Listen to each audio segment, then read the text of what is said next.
Hi hello అందరికి నమస్తే.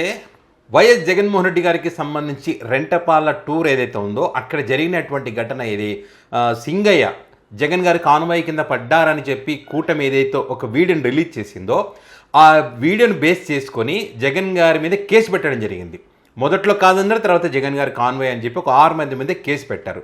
ఎలాగైనా కేసు పెట్టాలి, ఎలాగైనా ఏదో ఒక కేసులో జగన్మోహన్ రెడ్డిని ఇరికించాలి, అరెస్ట్ చేయాలి, జగన్ గారు బయటికి రాకుండా చేయాలనే ఉద్దేశంతో ఇదంతా జరిగిందని చెప్పి వైసీపీ పార్టీ చెబుతుంది.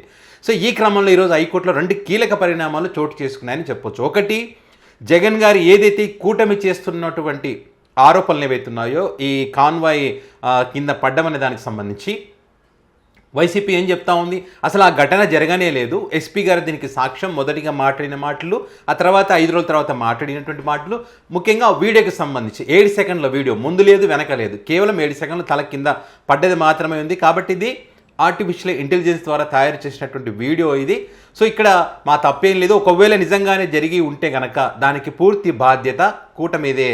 ఎందుకంటే ప్రతిపక్ష నేతకి Z+ కేటగిరీ సెక్యూరిటీ కల్పించాల్సినటువంటి నేపథ్యంలో మన సెక్యూరిటీ ఉంటే, పార్టీలు ఉంటే, మరి ముందర కూడా క్లియరెన్స్ చేసుకుంటూ వెళ్ళే వెహికల్స్ కనుక ఉంటే మరి ఈ ప్రమాదం జరగకూడదు కదా. ఎలా జరిగిందనే దానికి సంబంధించి వీళ్ళు హైకోర్టుకు వెళ్ళడం ఏంటి, ఏ రకంగా క్వాష్ చేయాలని చెప్పి, ఇందులో మా తప్పేమీ లేదు, ఇదంతా కేవలం ఆరోపణలు చేస్తామని రాజకీయ కక్ష సాధింపులో భాగంగానే వీళ్ళు క్వాష్ చేయాలని చెప్పి జగన్ గారు కోర్టుని ఆశ్రయించడం జరిగింది.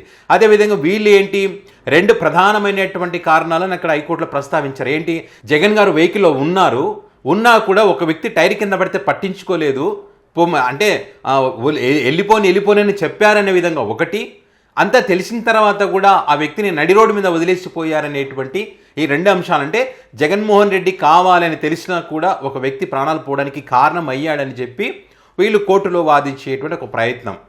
సో ఇక్కడ సింగయ్య అనే వ్యక్తి విజువల్స్ చూసినటువంటి దాంట్లో ఎక్కడ కూడా అట్లా చనిపోలేదు. ఆ 35 నిమిషాల గ్యాప్ ఏదైతే వచ్చిందో ఆ 35 నిమిషాల గ్యాప్లోనే ఏదో జరిగిందనేటువంటి అభిప్రాయాలు బలంగా వినిపిస్తున్నాయి. సో ఈ నేపథ్యంలో ఈ రెండింటికి సంబంధించి విచారణ జరిగినటువంటి క్రమంలో మరి హైకోర్టు న్యాయస్థానం ఒక మాట చాలా క్లియర్గా ఏదైతే అందరూ భావిస్తున్నారో అదే మాట హైకోర్టు న్యాయస్థానం ఈరోజు చెప్పింది. ఎవరైతే ఒక కారులో వెళ్తున్నప్పుడు కారులో డ్రైవర్ కనుక ఒక ప్రమాదం చేస్తే, ఒక యాక్సిడెంట్ చేస్తే కారులో ఉన్న వాళ్ళది తప్పు అవుతుందా? కాదు కదా, కారు డ్రైవర్ది తప్పు అవుతుంది. సో ఇట్లా జగన్ గారిది ఎట్లా తప్పు అవుతుందని చెప్పి హైకోర్టు న్యాయస్థానం ప్రశ్నించింది ఈరోజు. సో కాబట్టి మంగళవారం వరకు, అంటే తదుపరి విచారణ జరిగేంత వరకు జగన్ గారి మీద ఎలాంటి, అంటే ఈ కేసులో ఉన్నటువంటి వారి మీద ఎలాంటి చర్యలు తీసుకోవద్దని చెప్పి కూడా ఈరోజు హైకోర్టు న్యాయస్థానం చెప్పినటువంటి పరిస్థితి. ఇప్పుడు ఎన్ని జాగ్రత్తలు తీసుకున్నా కూడా కుంభమేళలో ప్రమాదం జరగలేదా? సో అలాంటప్పుడు కారు ప్రమాదం జరిగినప్పుడు ఆ కారులో ఉన్న వ్యక్తికి ఎట్లా సంబంధం అవుతుంది? ఇది సంబంధం లేదు కదా అని ఈ రకంగా ప్రశ్నించినప్పుడు మరి ఈ ప్రభుత్వం తరఫున లాయర్ ఎవరైతే ఉన్నారో మాకు ఇంకా సమయం కావాలి వాదించడానికి అని కూడా చెప్పడం జరిగింది. ఈ కేసుకు సంబంధించి న్యాయస్థానంలో జరిగేటువంటి విచారణ ఏ రకంగా ఉంటుంది అని దానికి సంబంధించి కొంతమంది న్యాయవాదులు ముందే చెప్పారు, అసలు కేసే నిలబడదు, ఇది కేసే కాదు, కేవలం జగన్ గారిని బయటికి రాకుండా చేయాలనే ఉద్దేశంతో ప్రజలను తప్పుదో పట్టించే దాంట్లో భాగంగానే ఇదంతా చేశారు. ఒకవేళ కేసు కనుక పెడితే గతంలో చంద్రబాబు నాయుడు గారి మీద కూడా అనేక కేసులు ఉంటాయి.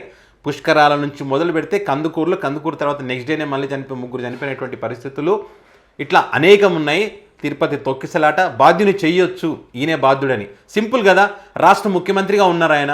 సో మరి తిరుపతి తొక్కిసలాట ఆయనకి సంబంధం అయితే, సింహాద్రి ఆలయానికి సంబంధించి ఆయనే బాధ్యుడు అవుతారు, మరి కందుకూరులో జరిగిన దానికి ఆయనే బాధ్యుడు అవుతారు, రాజమండ్రి పుష్కరాలు జరిగిన దానికి ఆయనే బాధ్యుడు అవుతాడు.